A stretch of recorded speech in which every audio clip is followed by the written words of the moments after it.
In the name of the Father, and of the Son, and of the Holy Spirit. I'm Father Boniface Endorf, the pastor of St. Joseph's in Greenwich Village in New York City. And we're starting this series of videos, pandemic videos, to build spiritual strength for our parishioners of St. Joseph's and anyone else who watches. And we'll be coming out with one a day going forward. And I'm going to start this first video with a question. Do we believe that God is real?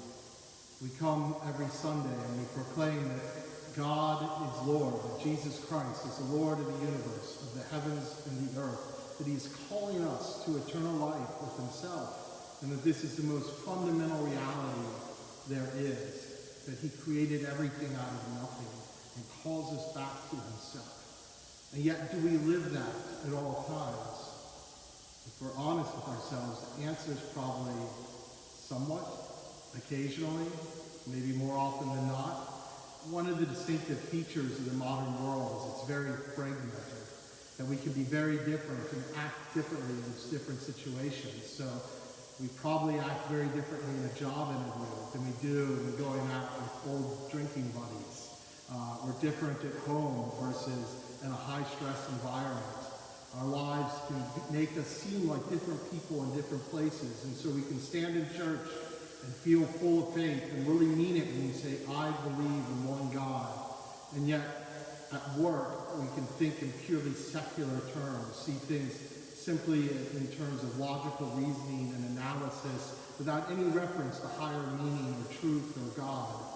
And so, we can often put God in a box. We leave him in the box of the church and then walk away and live as if we weren't even Christian.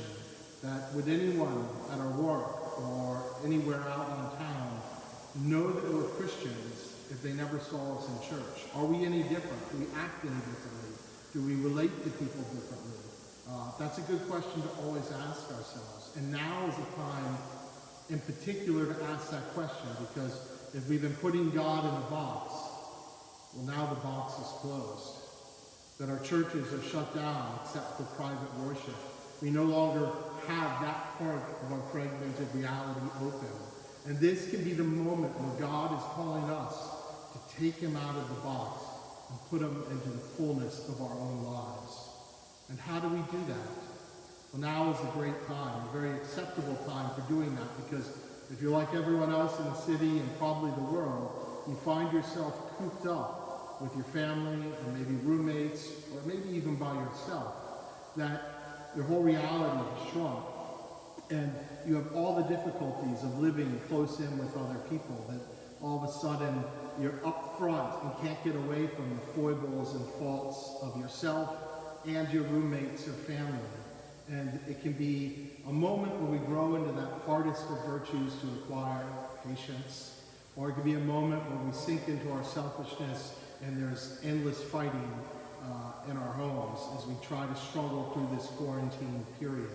Yet this is a moment of grace. This is a moment when we can take God out of the box and put him back into our daily lives as they are in this moment.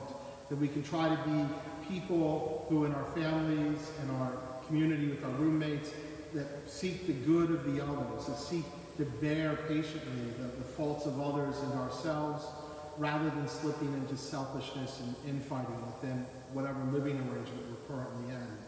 In other words, God's grace comes to us in this moment. And this is a moment we can start living the Christian life more intentionally, to take God from the box of church and put him into our lives and start living the truths that we proclaim in church. This can be a moment where we go deeper in prayer to find that strength, to love the people we find ourselves cooped up with. And that's a key thing, that we're not going to become more Christian white-knuckling our way to being more full of charity and hope. We come by opening ourselves to God's grace. And as we find ourselves in these strange situations, we can open our soul in a new way to what God wants to give us and grow in all those virtues that he's calling us to, because that's where we'll find what satisfies our heart the most.